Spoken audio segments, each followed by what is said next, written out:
dusubire kandi kubiyegereza, turiko turatera imbere twegera imbere muri kino gice cacu ca mbere Pawulo yandikira Abatesalonike, mu gice cacu ca mbere kuva ku murongo wa kabiri ku murongo w'icumi, twibutse ko hashima iyo birashingiye intahe ugukura kuri no shenge Tesalonike, habashimira ukwizera kwabo, urukundo rwabo n'ivyizigiro vyabo.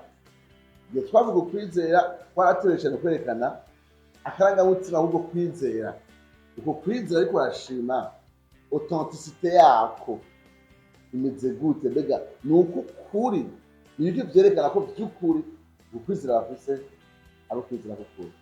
Uno munsi tugira turabe igikorwa c'ukwizera canke ibikorwa biva muri uko kwizera k'ukuri.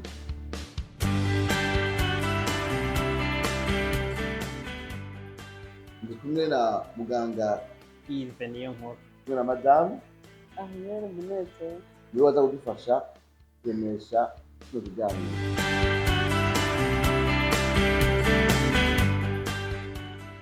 Imirongo yacu uno munsi umurongo wa gatandatu n'umurongo w'indwi. Sabe Ahiyeri adusomere imirongo yacu ibiri y'uno munsi, hanyuma tujane dukurikirane buhoro buhoro zo kuraba igikorwa cyo kwizera. Abatesalonike ba mbere ca mbere umurongo wa gatandatu gushika umurongo wacu w'indwi. dusome. Namwe mwaratwiganye mwigana n'umwami wacu, mumaze kwakirira ijambo ry'Imana mu marushwa menshi, munezerejwe na mpwemu yera, bituma bimuba icitegerezo c'abizera bose bari Makedoniya no muri Akaya. Ubu rero tugerageje kuvuga igikorwa c'ukwizera,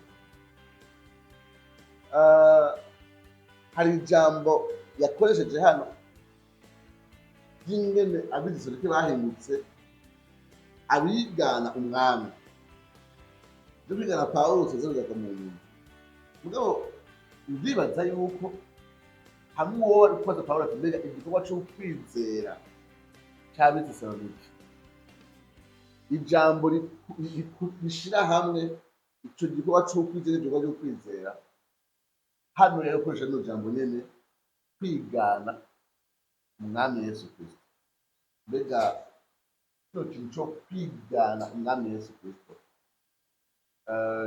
nticerekana uwizeye, hari ahandi hantu kumbure n'indi mirongo ngo bifasha kubona, bifasha gutahura ibijanye no kwigana umwami Yesu Kristo.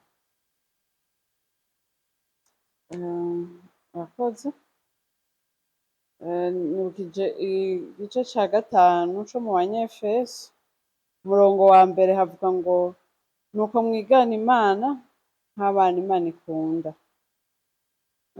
Hakaba n'umurongo wo muri Yohana wa mbere igice ca kabiri umurongo wa gatandatu, havuga ngo uvuga ko ahora muri we akwiye nawe kugenda nk'uko yagenda. Uvuga ko ahora muri we akwiye kugenda nk'uko Yagenda. nawe yagenda. Kwigana Imana nk'abana ikunda.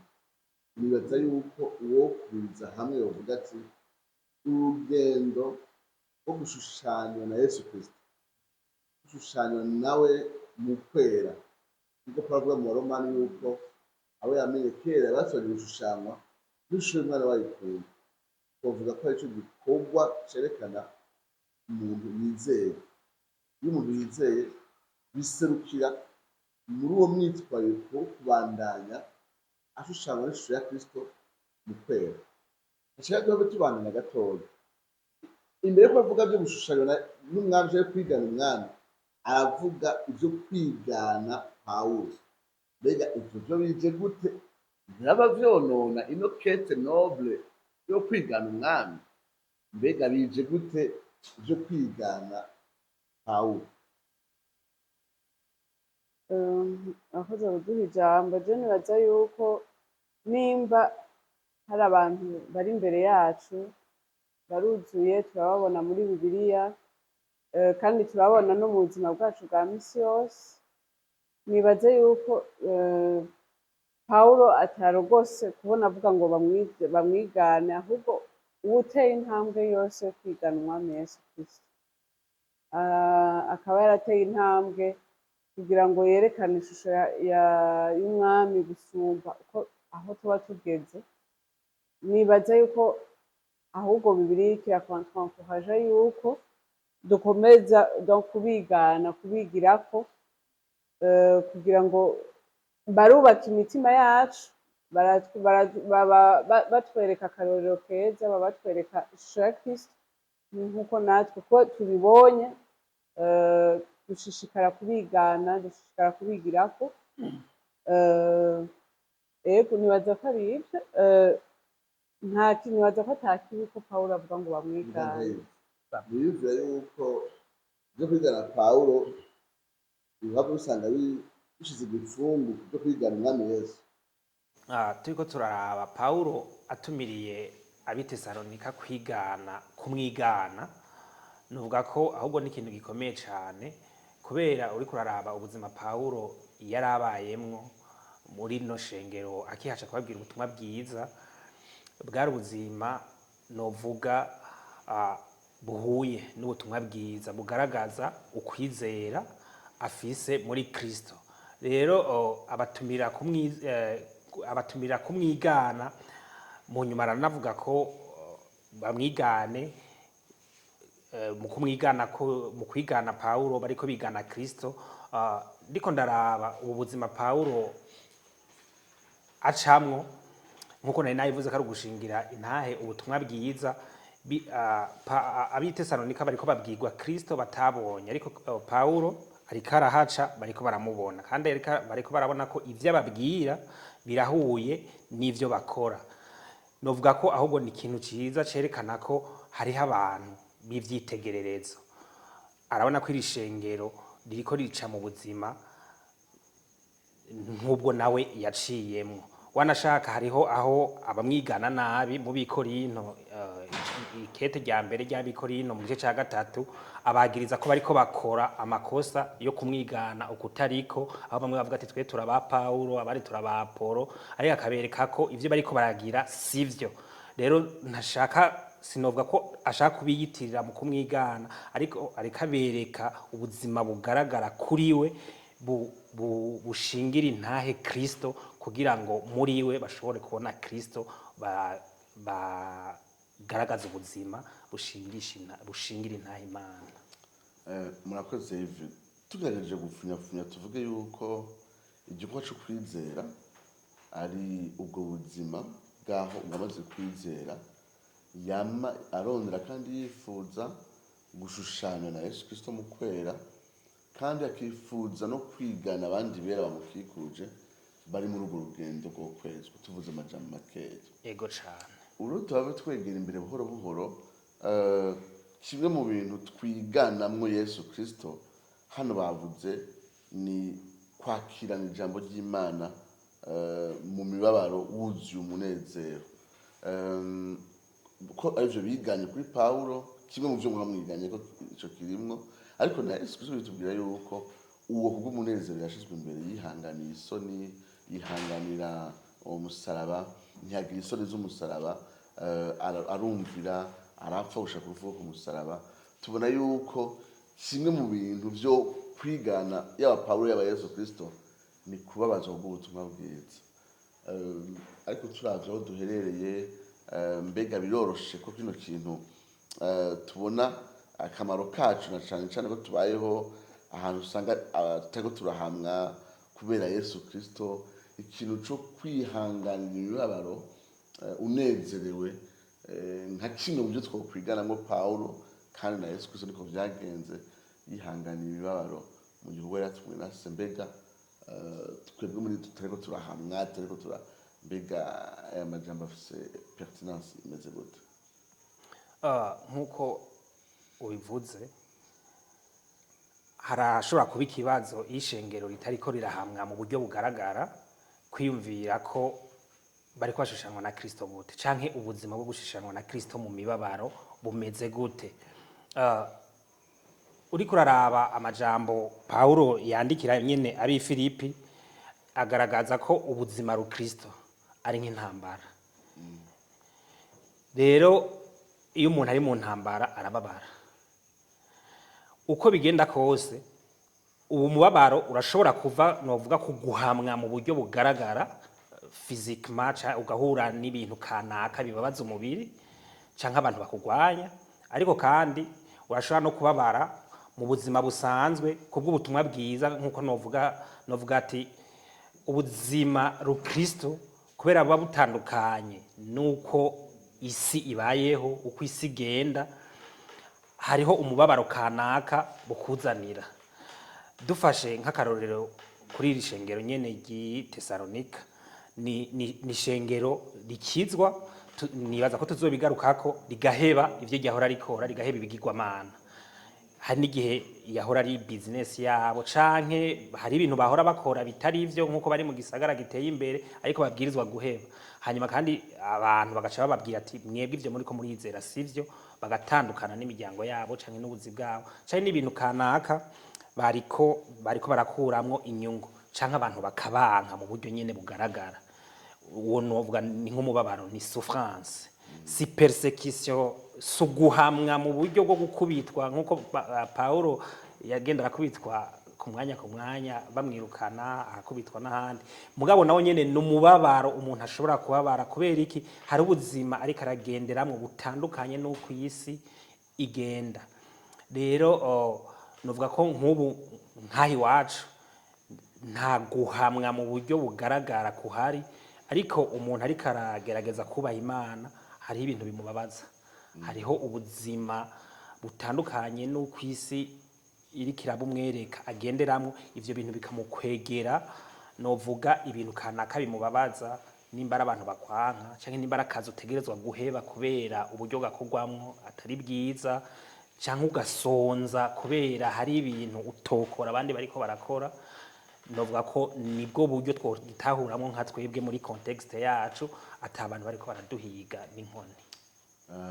Murakoze cyane, mvira ko bifashije ko badukurikirana kubona ingene naho tuba turi mu gihugu kimwihamwa mu buryo bweruye, ariko gushushanya na Kristo mu mibabaro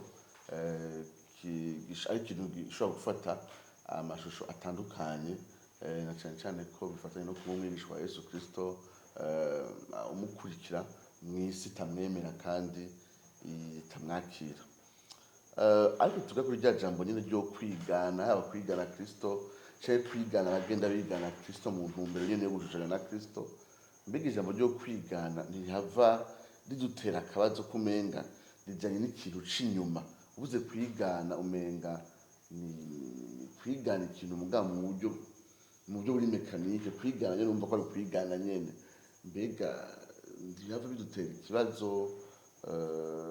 iyo jambo ryo kwigana nkaho umenga ni ibintu bifatiye inyuma? Yego, kandi oya, ko harimo uburyo bwiza bwo kwigana, ubwo nibaza ko Yves yagerageje kwagura. Duhamagarirwa kwigana Kristo no gushushanywa nawe, ubwo ni uburyo bwiza bwo kwigana, kandi no kwigana n'abandi batwitangiye imbere. Ariko hariyo n'uburyo bubi kandi bwo kwigana. Hariyo kwigana gusa ukigana ibintu bigaragara inyuma. Ushobora kwigana ingene umwigisha w'ijambo ry'Imana kanaka avuga gusa, ariko ivyo avuga ntitubitegere ugutwi kandi ntiduhinduke. Dushobora kwigana bigaragara inyuma, tugakora ibikorwa vy'imbabazi, ariko umutima ata mutima w'impuhwe dufise. Rero uku guhinduka kugaragara inyuma, atari umutima uhinduwe, uhindukiye indani, ni uburyo bubi novuga bwo kwigana. Ikindi nibaza ko canashikiye mu minsi iheze, uburyo butari bwiza bwo kwigana n'igihe kubera gukunda ico kintu canke uwo muntu atubereye novuga atubereye akarorero twigirako, ugasanga n'amakosa amwe ariko araba ntaco tuyavuzeko. umuntu aguma yiyakusha ku bintu abona donc vyiza amwigirako, ariko amakosa agaragara ijambo ry'Imana novuga ridomako yuko ivyo bintu bitegerezwa guhinduka, ugasanga turabifukiriye canke turanabijustifie canke turanavyiganye navyo nawe ego kubikora bigo. ego nibaza ko ari ikintu cashitse cane mu minsi iheze. Hari nibaza ko umukozi w'Imana umuntu ari poshe yagumye akurikirana, mu nyuma aza kumenya ibitari vyiza, mugabo nyene ibitari vyiza biranka ko vyakira, ati je ivyo ntibindaba, je nguma kuri ibi. Ariko mu by'ukuri ari umuntu yahora influence abantu bangana gutyo, dukwiye kuba abantu basonda ikibi n'iciza. Ego turakuramwo ivyiza, ariko iyo ibibi bigaragaye ku rugezo kanaka tukahofita. Ego Kwigana Kristo mu mibabaro tunezerewe, mbega ni ikintu coroshe muri mirongo hari urufunguzo dushoboza canke rworosha novuga nti uru rugendo rwo kwigana Kristo no kwigana bariko barigana Kristo, ariko bitafatiye inyuma mugabo bifatiye imbere.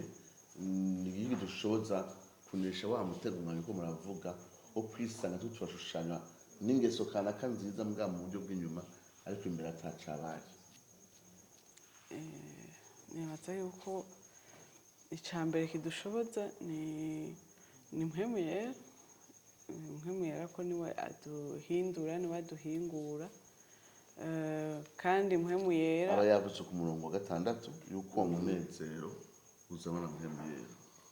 Ego rero mpwemu yera naho nyene aduhingura, akadutuma twifuza gusa, donc tukifuza uwo mutima uri inyuma y'ivyo bintu bigaragara.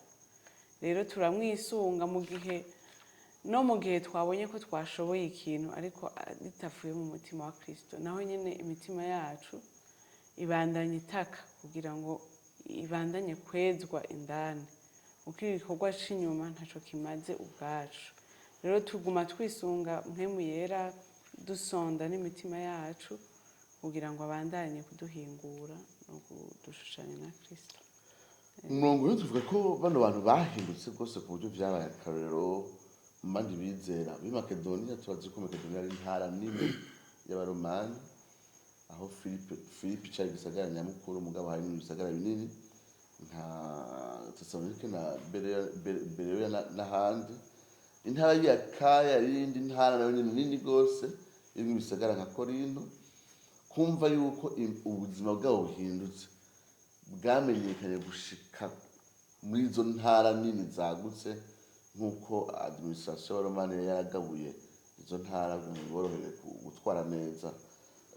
Ibi ntibitwereka ko igishinga ntahe iyo umuntu ivy'ukuri yizeye ahinduka ku buryo igishinga ntahe ciwe kiba ikintu novuga nti sindamusiga, kiba ikimenyetso sindamusiga yuko vy'ukuri yakijijwe, ku buryo abantu bashobora ati uyu muntu turavye ubuzima bw'ingene bwahindutse inyuma, tumuravye ingene yabaye umuntu mushasha n'impinduka zabaye mu buzima bwiwe, by'ukuri uyu muntu yarakijijwe, ku buryo abantu bushinga intahe usanga ari aba hafi eka mbere n'abakure. Tuvuga ko icyo kintu rero c'igishinga ntahe, igishinga ntahe c'uko umuntu by'ukuri yakijijwe. Mbega nta bindi bishinga ntahe atari impinduka gusa y'inyuma Bibiliya ishobora kubivuga ko ku buryo tubishize hamwe kumbure bihereza uburemere assurance yuko by'ukuri uwo muntu yakijijwe? novuga ko iki gikorwa kigaragara inyuma kuri no shengero ry'Itesalonike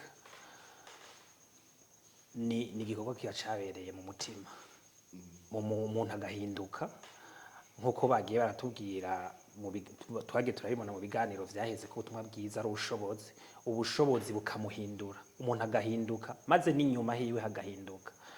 Rero ni igikorwa novuga ca mpwemu yera, ko mpwemu yera niwe ahindura umutima w'umuntu, niwe amwemeza icaha hanyuma akamuzana kuri Kristo, akamushoboza kwizera, hanyuma umuntu agatangura kugendera ubuzima buhuye n'ico yakiriye, buhuye n'ubutumwa bwiza. Rero novuga ko mpwemu yera n'igishinga ntahe ca mbere mu mutima w'umuntu indani kigaragaza ko uyu muntu yizeye, hanyuma ubuzima bugasesekara inyuma ku buryo n'abantu bamukikuje bashobora kuvuga ati urya muntu vy'ukuri yarizeye. Mbega hamwe noba narahindutse mugabo ivyo nizera atari vyo, Ego. mbega aho ico gishinga naco cari gikwiye, nagira muri ya mirongo hamwe twahera twaravuze yuko ukwizera ubutumwa bwiza biri mu vyerekana ko umuntu yakijijwe.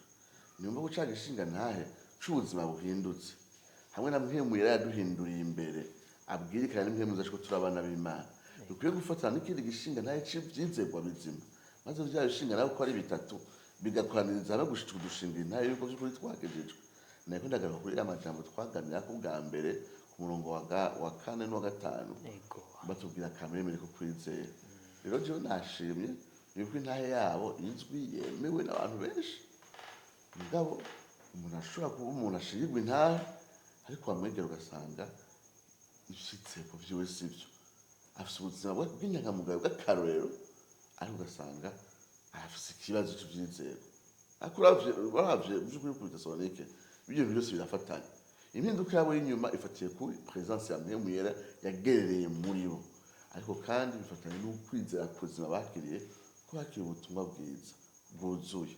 Rero novuga ko bino bishinga ntahe biba bikwiye gufataniriza hamwe kugira ngo bitange igishinga ntahe cuzuye, aho mpwemu yera imbere muri twebwe ushobora kwita le témoignage interne, le témoignage externe y'ubuzima buhindutse, hamwe na le témoignage ivyizerwa bizima la foi objective aho ivyo twizera yo buhanye n'ijambo ry'Imana. Nongere ndabashimiye Ariel na Yves kuba mwabanye natwe mukajana natwe muri mirongo itoroshe mu batandatu umurongo w'indwi. Nizeye ko mu bariko baradukurikirana bazobana natwe mu bindi biganiro bisigaye bikenya bidushikana ku murongo w'indwi n'uw'umunani hamwe n'umurongo w'icumi. Murakoze cane, ubuntu bw'Imana bushibamira imitima yanyu muri Kristo Yesu. Amen.